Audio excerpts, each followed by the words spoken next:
Hello students, how are you.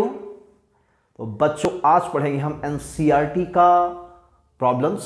इस video में work energy and power का part 2 6.5 से लेकर के 6.8 तक की एनसीईआरटी के सभी प्रॉब्लम्स पर डिस्कस करेंगे। तो बच्चे आप सभी तैयार हो जाइए इस क्वेश्चन को समझने के लिए, क्योंकि ये सब क्वेश्चन बच्चों प्योर थ्योरेटिकल क्वेश्चंस है, प्योर थ्योरेटिकल क्वेश्चंस हैं। और जिसका थ्योरी स्ट्रांग होगी बच्चों ना, वो इस क्वेश्चन को कर लेंगे। वर्क एनर्जी एंड पावर का ये कॉन्सेप्ट है। तो आइए देखते हैं बिना किसी देर किए हुए। इसको हमने पहले से ऑलरेडी बोर्ड पे लिख रखा है आपके सामने 6.5, जो कि ए बी सी ये 3 क्वेश्चन आपके सामने दिखाई पड़ रहे हैं। ए बी सी, एक पार्ट और है इसका डी, वो इसके बाद हम इरेज करेंगे, इसको लिखेंगे इरेज करने के बाद, क्योंकि अभी स्पेस ना है नहीं है इसमें। तो आइए फर्स्ट क्वेश्चन है, the casing of a rocket in flight burns up due to friction at whose expense is the heat energy requires of burning obtain. ठीक है, इसमें आगे क्वेश्चन लिया है द रॉकेट और एटमॉस्फेयर और बोथ। तो बच्चों सबसे पहले मैं इसमें बताना चाहूंगा कि ये rocket casing in a flight Burns, मतलब आप लोग रॉकेट देखे होंगे, रॉकेट धू धू करके आगे निकलता है, चलता रहता है और पीछे उसका धुआं निकलता रहता है, बड़ी तेजी से जाता है। और जैसे जैसे ये पीछे से जलता है ना, बर्न होता है, वैसे वैसे ये जैसे जैसे बर्न होगा उसकी स्पीड बहुत तेजी से बढ़ती जाती है। तो बर्न कैसे होता है, तो उसमें चाहिए बच्चों हीट एनर्जी। वो हीट एनर्जी रिक्वायर्ड कैसे होती है, किसके थ्रू होती है। तो इसमें ऑप्शन जो इसका जो आंसर होगा वो बच्चों रॉकेट के कारण होगा, इटसेल्फ है, क्योंकि इसमें रॉकेट के मास का एक्सपेंस होता है। जब ये रॉकेट एयर में या अपने एटमॉस्फेयर में मूव करता है, मोशन करता है, तो जो एटमॉस्फेयर है वो फ्रिक्शन अप्लाई करती है, इसे हम लोग ड्रैग कहते हैं। फ्रिक्शन मतलब एक अपोजिंग फोर्स, ये रॉकेट ऐसे जा रहा है, फ्रिक्शन अपोजिट लगेगा, तो एक ड्रैग फोर्स। लेकिन फिर भी ये अपने मोशन के इनर्शिया का प्रॉपर्टी होने के कारण, मतलब इनर्शिया कह सकते हो, मोशन की इनर्शिया, जिससे वजह से क्या होता है, ये कंटिन्यू मोशन करते जाता है। और उस फ्रिक्शन से क्या होता है, एटमॉस्फेयर के फ्रिक्शन की वजह से इसमें हीट एनर्जी डेवलप होती है। और ये मोशन के में है, तो आप ये कह सकते हो कि काइनेटिक एनर्जी यहां पर इन्वॉल्व है। तो काइनेटिक एनर्जी और साथ में किसी हाइट पर है तो पोटेंशियल एनर्जी भी है इसमें। तो दोनों एनर्जी की वजह से ये कह सकते हो कि इसमें हीट एनर्जी में एक कन्वर्सन हो जाता है, जिसकी वजह से ये मास का भी इसका एक्सपेंस होता है। किसका? रॉकेट के मास का एक्सपेंस होता है और ये बर्न करने लगता है पीछे से। तो हम ये कह सकते हैं कंटिन्यूसली इसमें रॉकेट ही वो इटसेल्फ है, जिसकी वजह से हीट एनर्जी रिक्वायर्ड होती है। तो heat energy required for burning obtain bye rocket, तो रॉकेट ही वजह है। तो थ्योरेटिकल क्वेश्चन है बच्चों, सिंपल सा। सेकंड है द कॉमेट्स मूव। तो आप लोग इसको पढ़िएगा, comets move around the sun in highly elliptical orbits. The gravitational force on the comet's velocity in general, yet the work done by the gravitational force over every complete orbit of the correct is 0. Why? मतलब ये comet move करता है around the सन। अब आप लोग बच्चों ये सोच रहे होंगे ये कॉमेट क्या होता है। कुछ बच्चे कॉमेट के बारे में जानते हैं और कुछ बच्चे कॉमेट के बारे में नहीं जानते। तो कॉमेट बच्चों होता है एक सोलर सिस्टम का part. It is the part of solar system. जैसे सोलर सिस्टम में all planets revolve around the sun, सभी प्लैनेट्स सन के अराउंड क्या करते हैं, रिवॉल्व करते हैं।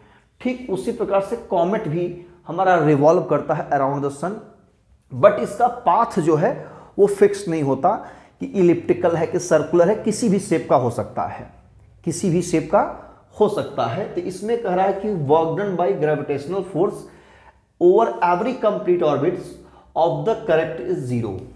वाई? तो इसका आंसर भी मैं दे रहा हूं। तो आप कॉमेट्स का मतलब होता है धूमकेतु, और धूमकेतु हिंदी वर्ड है। ये बनता है बच्चों डस्ट पार्टिकल और गैस पार्टिकल से मिलकर के बनता है, और ये सन के अराउंड करीब एक रिवॉल्यूशन जब कंप्लीट करता है तो कुछ कॉमेट्स को 1000 ईयर लग जाते हैं, कुछ को हो सकता है 500 लग सकते हैं, कुछ को कम। तो सबका अपना अपना जो है टाइम पीरियड होता है रिवॉल्व करने का। तो इसमें जब सन के अराउंड रिवॉल्व करेगा, किसमें? इलिप्टिकल ऑर्बिट में। किसमें बच्चों? Elliptical orbit. जिससे मान लो कि ये हमारा एक सन है, ठीक है, तो ये इलिप्टिकल अराउंड ऐसे कर रहा है इलिप्टिकल ऑर्बिट में। तो इलिप्टिकल ऑर्बिट में होगा क्या? ग्रेविटेशनल फोर्स कैसा नेचर होता है? Conservative force. और जब ओवर वन कंप्लीट करेगा तो कंप्लीट मतलब जहां से चला वहीं पर वापस आ गया। तो क्लोज पाथ में work done by conservative force 0 होता है। पहला चीज ये। दूसरा, इसमें जो पोटेंशियल एनर्जी होगी उसमें चेंजेस नहीं आएगा, वो किसी भी शेप का हो, किसी भी कैसे भी पाथ से चला हो, तो no change in potential energy over average complete orbit. कैसा भी ऑर्बिट हो, किसी भी शेप का, एक कंप्लीट इसमें there is no change in potential energy, hence no work done. तो कोई वर्क डन नहीं होगा, मीन्स वर्क डन 0 होगा। तो ये आप लोग थ्योरेटिकल समझ सकते हैं। सी ऑप्शन है an artificial satellite orbiting the earth in very thin atmosphere losses its energy gradually due to dissipation against atmospheric resistance, however small. बहुत कम। क्यों ऐसा? Then does it speed increases progressively as the comes to closer and closer to earth। जैसे जैसे ये अर्थ के नजदीक आता है, इसे ऑर्बिट करते हुए सैटेलाइट अर्थ के नजदीक आता है, तो इसका जो कह सकते हो डायरेक्शन होता है वो कुछ ऐसा हो जाता है बच्चों। ऐसे होते हुए ये धीरे धीरे जो है ऐसे हो जाता है इसका ये। तो इस केस में होता क्या है कि सैटेलाइट का जो मोशन है बच्चों, उसमें एटमॉस्फेयर से कह सकते हो कि फ्रिक्शन होता है। तो कुछ एनर्जी है इसकी, जो भी एनर्जी होगी, टोटल एनर्जी की बात करेंगे यहाँ पे हम, मतलब मोशन में है तो काइनेटिक एनर्जी है, और अर्थ से अट्रैक्ट किया हुआ है तो उसमें कौन सी एनर्जी है? पोटेंशियल एनर्जी है। और ये पोटेंशियल एनर्जी जैसे जैसे क्या कहते हैं अर्थ के नज़दीक आएगा, पोटेंशियल एनर्जी डिक्रीज होती है। इस बात को हम पढ़ाएंगे नेक्स्ट ग्रेविटेशनल चैप्टर में। आपको मैं प्रूफ करके दिखा दूंगा कि अर्थ सरफेस के नज़दीक आने पर, क्लोज आने पर ग्रेविटेशनल पोटेंशियल एनर्जी वो डिक्रीज होती है। तो ग्रेविटेशनल पोटेंशियल डिक्रीज होती है, लेकिन टोटल एनर्जी इसकी, मतलब sum of kinetic energy and potential energy, ये आपका कांस्टेंट रहता है। तो आप ये कह सकते हो अगर पोटेंशियल एनर्जी डिक्रीज कर रही है और टोटल एनर्जी कांस्टेंट है, इसका मतलब कि यहाँ पे अगर एक डिक्रीज हो रही है तो दूसरा इंक्रीज कर रहा है, तभी तो कांस्टेंट है ना। तो इसी लॉजिक पे ये बेस्ड क्वेश्चन है, थ्योरेटिकल है, आप लोग इसको सॉल्व कीजिएगा। इसका हम डी क्वेश्चन ला रहे हैं, इसका ए बी सी ये 3 पार्ट थ्योरेटिकल है। डी वाला भी कुछ डायग्राम अभी हम ड्रॉ करेंगे इसको, और ड्रॉ करके आपके सामने क्वेश्चन ला रहे हैं, उसको देखिए और इसको अपने लैंग्वेज में इसको नोट कर सकते हैं। Very simple question. तो वेट कीजिए आंसर नंबर डी का, इसका क्वेश्चन दे रहे हैं बच्चों। आपके सामने ये डी नंबर क्वेश्चन आ गया है, 6.5 का डी नंबर। आप लोग प्यारा सा फिगर देख रहे होंगे, ये मैंने ड्रॉ किया है। डी नंबर क्वेश्चन में 2 क्वेश्चन बना के दे दिया है। Question number first figure first के according and question number second figure second के अकॉर्डिंग है। क्वेश्चन ने पूछा बच्चों, in which case is work done is greater, इसमें से किस केस में वर्क डन ज्यादा होगा, सबसे ज्यादा वर्क होगा, किस केस में? इस वाले केस में या इस केस में वर्क डन ज्यादा होगा, ग्रेटर होगा। तो फर्स्ट नंबर है, the man walks 2 metre carrying a mass of 15 kg on his hands. ऐसे मास पकड़ा हुआ है और ऐसे 2 मीटर जा रहा है लेकर के ऐसे। तो अब आप सोच सकते हो अगर ऐसे उठाया हुआ है तो ग्रेविटी फोर्स किधर है, नीचे है, ग्रेविटेशनल फोर्स नीचे है और डिस्प्लेसमेंट ऐसे है। तो अब आप बता सकते हो डिस्प्लेसमेंट ऐसे, डिस्प्लेसमेंट ऐसे, फोर्स ऐसे, उसका रिएक्शन भी ऊपर की तरफ। तो ग्रेविटेशनल फोर्स नीचे, डिस्प्लेसमेंट ऐसे, दोनों के बीच एंगल कितना, 90 डिग्री। जब एंगल 90 डिग्री होगा बच्चों तो वर्क डन क्या होगा, 0 होगा। ठीक है, वर्क डन कितना होगा बच्चों, इसमें 0 आ जाएगा। इसमें क्या है, इधर देखिए फिगर में 15 kg ऊपर जा रहा है, खींच रहा है, ग्रेविटी किधर है, नीचे के साइड है। तो जब ग्रेविटी नीचे की साइड है तो वर्क डन कितना होगा, mgh, this is the positive work. ठीक है, ये वर्क सबसे ज्यादा होगा। आप सॉल्व कर लेंगे, 15 इंटू 9.8 इंटू 2, सॉल्व करेंगे 30 इंटू 9.8, आपका जूल में आ जाएगा वर्क। तो केस सेकेंड में वर्क मैक्सिमम होगा, इन केस कर सकते हो, केस सेकेंड में वर्क सबसे ज्यादा होगा, क्योंकि ग्रेविटी किधर है, इधर है, ग्रेविटी इधर है, डिस्प्लेसमेंट इधर है, तो वर्क हो रहा है। फ्रिक्शन की बात करें तो फ्रिक्शन भी इधर होगा और डिस्प्लेसमेंट इधर, इसमें भी फ्रिक्शन के अगेंस्ट वर्क हो रहा है, ग्रेविटी के अगेंस्ट वर्क हो रहा है, तो वर्क डन सबसे ज्यादा केस में होगा सेकेंड केस में। इसमें वर्क डन 0 होगा, लेकिन अगर पूछे कोई इसमें क्या फ्रिक्शन के अगेंस्ट वर्क 0 होगा, तो फ्रिक्शन के अगेंस्ट वर्क इसमें 0 नहीं होगा, तो ये फ्रिक्शन इस साइड है, डिस्प्लेसमेंट इधर, तो कुछ ना कुछ वर्क मिलेगा। तो ये है डी नंबर क्वेश्चन आपका 6.5 का। इसके बाद हम लेके आ रहे हैं क्वेश्चन नंबर 6.5 के बाद 6.6 के क्वेश्चंस, उसमें भी आपके कुछ थ्योरेटिकल टाइप के हैं, तो 6.6 पर हम डिस्कस करेंगे। ठीक है बच्चों, 6.6 पर डिस्कस करेंगे बेहतरीन क्वेश्चन के साथ में और लाजवाब क्वेश्चन के साथ में, तो बने रहिए कंटिन्यू। जो बच्चा सब्सक्राइब नहीं किया है, पहली बार इस चैनल पर आया हुआ है, बच्चा वो सब्सक्राइब कर ले, मिलता है। ठीक है, तो 6.6 क्वेश्चन का वेट करिए, आपके सामने दे रहा हूं बच्चों।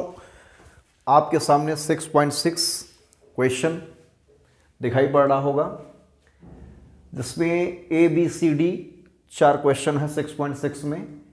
पहला क्वेश्चन है, when a conservative force does the positive work on a body, the potential energy of the body increases, decreases, remains unaltered.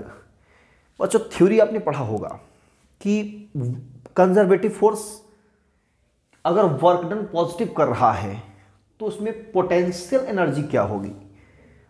Potential energy कहाँ देखने को मिलती है, आप जब किसी बॉडी को ऊपर ले जाते हो किसी हाइट तक, किसी स्प्रिंग को कॉम्प्रेस करते हो या स्ट्रेच करते हो, तो वहाँ पर जो एनर्जी स्टोर्ड होती है वो पोटेंशियल एनर्जी होती है। किसी हाइट तक ले गए तो आपने क्या किया, एक्सटर्नल वर्क किया ग्रेविटी की अगेंस्ट, तो ग्रेविटी क्या है यहाँ पे, कंजर्वेटिव फोर्स है। अगर ग्रेविटी कंजर्वेटिव फोर्स है और ये पॉजिटिव है, तो जो इसमें एनर्जी स्टोर्ड होगी वो हम नेगेटिव लेंगे। तब क्या लेंगे, नेगेटिव। याद रखिएगा, अगर आप पोटेंशियल एनर्जी पॉजिटिव ले रहे हैं तो वर्क डन अगेंस्ट ग्रेविटी वो नेगेटिव होगा, क्योंकि अपोजिट डिस्प्लेसमेंट हो रहा है ना।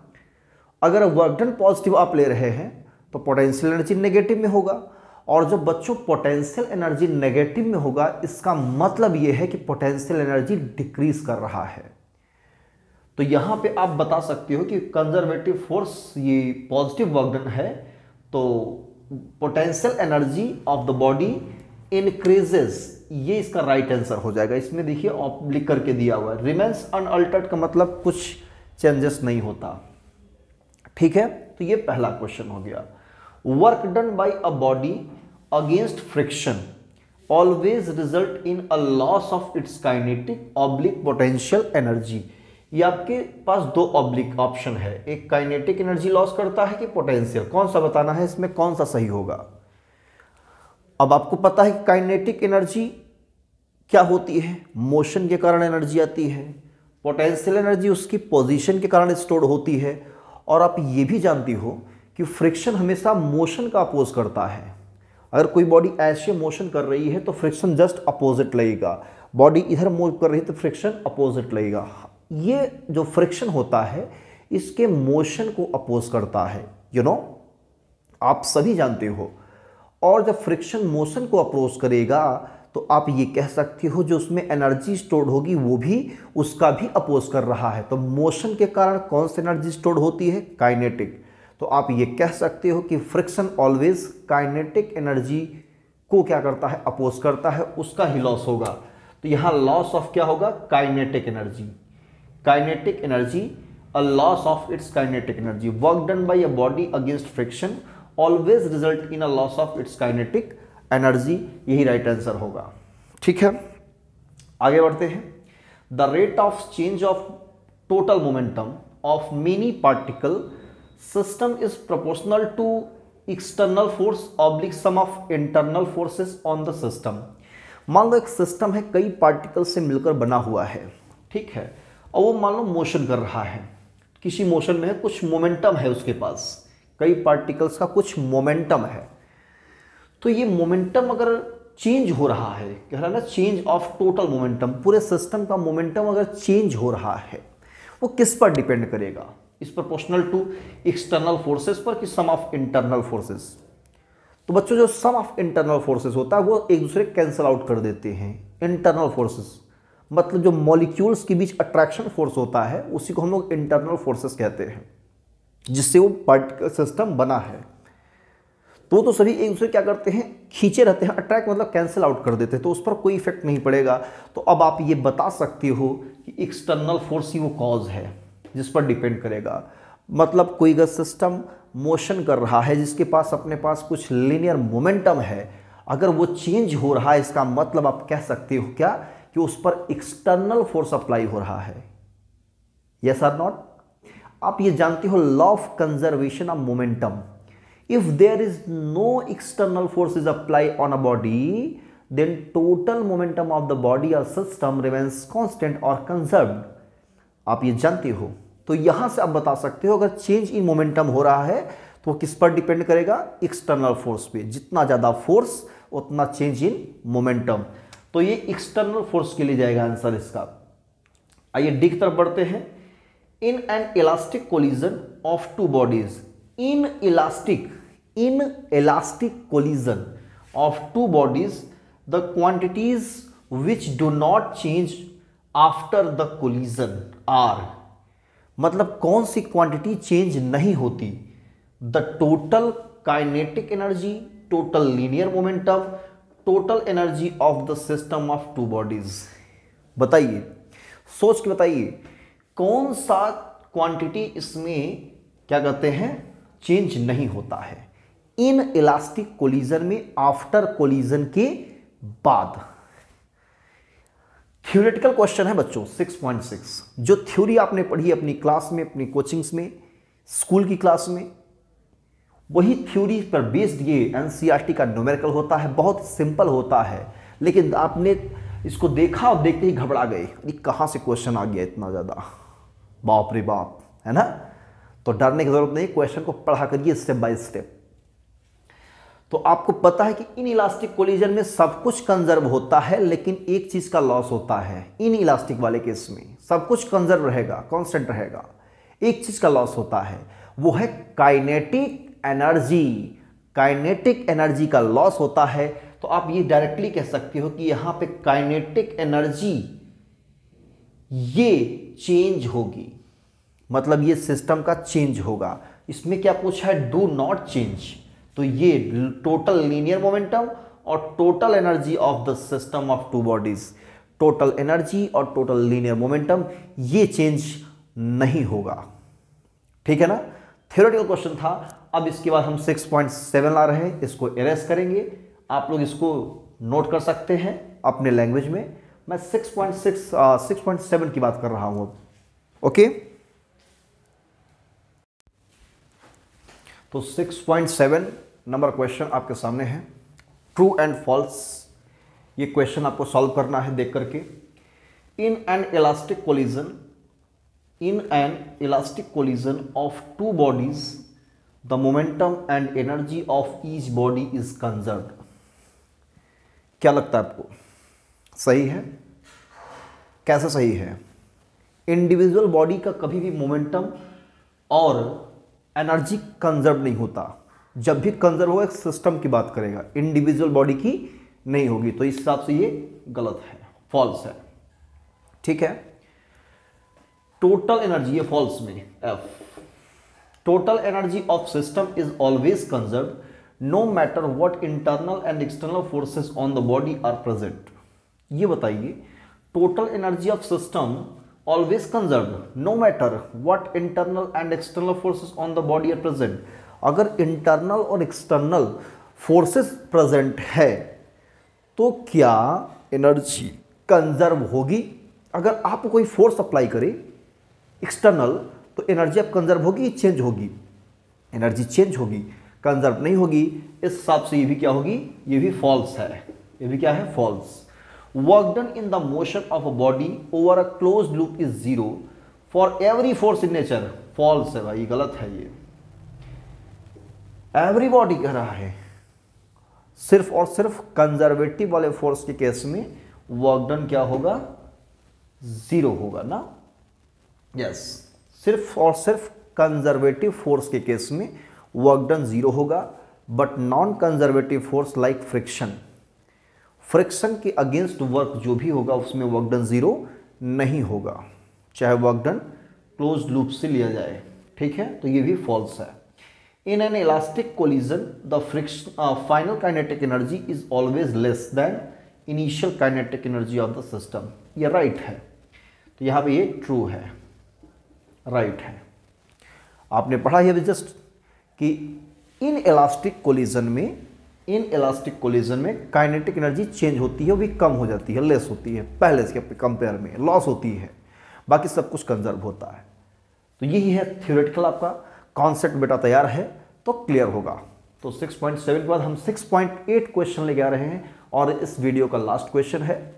तो 6.8 को 7 को आप लोग समझ गए होंगे, इसको नोट कर लीजिएगा। तो 6.8 वेट करिए, आपके सामने 6.8 क्वेश्चन बच्चों, बहुत ही सोच समझ के जवाब देना। 6.8 क्वेश्चन, 6.8 क्वेश्चन बेटा यह है कि इन एन इलास्टिक कोलिजन, एक इलास्टिक कोलिजन है, 2 बिलियर्ड बॉल्स। बिलियर्ड बॉल आप लोग जानते होंगे, नहीं जानते होंगे नेट पर सर्च मार लीजिए, बिलियर्ड बॉल आपको दिखाई पड़ जाएंगे। ठीक है, ए बी सी डी, यहाँ पे 4 क्वेश्चन है 6.8, और ये लास्ट क्वेश्चन है इस वीडियो का। अभी जस्ट मैंने कहा in an elastic collision of 2 billiard ball, 2 ball मान लीजिए बिलियर्ड बॉल है, is the total kinetic energy conserved during the short time of collision of the balls, that is when they are in contact. क्या answer होना चाहिए? आप सोच समझ के जवाब दीजिए। क्या इसमें is the total kinetic energy is conserve, yes और नो में आंसर देना है। वो कब? जब वो शॉर्ट टाइम के लिए कोलिजन होता है, मतलब दैट इज में दे दिया है when they are in contact. तो क्या आंसर होना चाहिए? आपको पता है कि इलास्टिक कोलिजन में before collision kinetic energy is equal to after collision the kinetic energy system, मतलब काइनेटिक एनर्जी कंजर्व होता है। बट शॉर्ट टाइम के लिए जब वो कांटेक्ट में होते हैं तो उसकी काइनेटिक एनर्जी कन्वर्ट हो जाती है पोटेंशियल एनर्जी में। याद रखिएगा, जब शॉर्ट टाइम कोलिजन होगा, मतलब शॉर्ट टाइम मतलब जब ये कांटेक्ट में आते हैं तो उस समय इनमें अट्रैक्शन होता है। क्या होता है? अट्रैक्शन। और अट्रैक्शन के कारण जो एनर्जी होगी वो कन्वर्ट होती है किसमें? पोटेंशियल एनर्जी में। तो अब आप ये नहीं कह सकते कि शॉर्ट टाइम में काइनेटिक एनर्जी कंजर्व रहेगी। तो इसका आंसर जाएगा नो। क्या जाएगा? No. Is the total linear momentum conserve during the short time and elastic collision of 2 balls? ये कंजर्व रहेगा। कहोगे यस, ये कंजर्व रहेगा, ये कंजर्व रहेगा, बट इसमें kinetic energy is not conserve. Short time के लिए इसमें काइनेटिक एनर्जी कंजर्व नहीं होगी इसमें लीनियर मोमेंटम कंजर्व होगा, यही सही है। अब इन दोनों क्वेश्चन को आपने स्टडी कर लिया। ये इलास्टिक कोलिजन की बात कर रहे हैं और आप इलास्टिक कोलिजन पढ़ चुके हो। अब सी जो क्वेश्चन है, what are the answers to A and B for an inelastic collision. अब ए और बी आपको देख करके आपको इसको समझना है और इसके बारे में इसकी राय लेकर के इसके बारे में क्या ख्याल है, मतलब ए और बी के अकॉर्डिंग सी के लिए आंसर क्या होना चाहिए। सी के लिए आंसर क्या होना चाहिए, ए और बी के बारे में आप सोचिए। ये इलास्टिक के लिए है, यहां पे इन इलास्टिक की बात कर रहा है, इन इलास्टिक कोलिजन की बात कर रहा है। तो आपको पता है कि इन इलास्टिक में कोलिजन में linear momentum total energy conserve होती है बट काइनेटिक एनर्जी कंजर्व नहीं होती। तो आप इसमें कह सकते हैं kinetic energy is not conserved in an elastic collision but linear momentum and total energy की बात तो कर ही नहीं रहा है, तो सिर्फ लीनियर मोमेंटम बता देंगे, कंजर्व रहेगा। ठीक है, तो kinetic energy is not conserve, not constant लिख देता हूं, कंजर्व ही है। If the potential energy of 2 billiard ball, D number देखिए question, if the potential energy of 2 billiard balls depends only on the separation distance between their centers, is the collision elastic or inelastic? यहां में note दिया है, we are taking here collision not gravitational potential energy। यहां पे gravitational potential energy हम लोग नहीं ले रहे हैं। तो क्या कौन सा collision होगा अगर potential energy of 2 billiard balls depend only on the separation पर डिपेंड करता है पोटेंशियल एनर्जी, तो उसमें कौन सा कोलिजन होगा बच्चों जब पोटेंशियल एनर्जी की बात आती है तो वहां पे कंजर्वेटिव फोर्स इन्वॉल्व होता है, आप लोग ये पढ़ चुके होंगे। जहां पे पोटेंशियल एनर्जी की बात आती है वहां पे कंजर्वेटिव फोर्स इन्वॉल्व होता है। और एक चीज याद रखना, जहां पे कंजर्वेटिव फोर्स होगा वहां पर इलास्टिक कोलिजन होगा। कौन सा कोलिजन होगा? इलास्टिक कोलिजन होगा। तो इसका आंसर जाएगा इलास्टिक कोलिजन के साथ, इलास्टिक कोलिजन इसके लिए, क्योंकि यहां पर पोटेंशियल एनर्जी की बात कर रहा है, सेपरेशन की बात कर रहा है, तो कौन सा फोर्स जाएगा? Conservative force. और कंजर्वेटिव फोर्स जहां पे होगा वहां पे कोलिजन कौन सा बनेगा? Elastic collision. क्लियर? और नॉन कंजर्वेटिव के लिए क्या होगा? वहां पे इन इलास्टिक कोलिजन। तो यहां पे क्या होगा बच्चों? इलास्टिक कोलिजन होगा। That's solve. तो ये है आपका 6.8 और इसी क्वेश्चन के साथ यहां वीडियो यहां पे समाप्त होता है। वीडियो को अच्छा लगा तो एक लाइक जरूर कर देना और आगे अपने सभी फ्रेंड्स को शेयर कर देना। ये पार्ट 2 है, इसके बाद हम पार्ट 3 लेकर आएंगे इसी चैप्टर का। तब तक क्वेश्चन को सॉल्व कीजिए, पढ़िए। मिलते हैं नेक्स्ट वीडियो में, तब तक के लिए all the best. Thank you.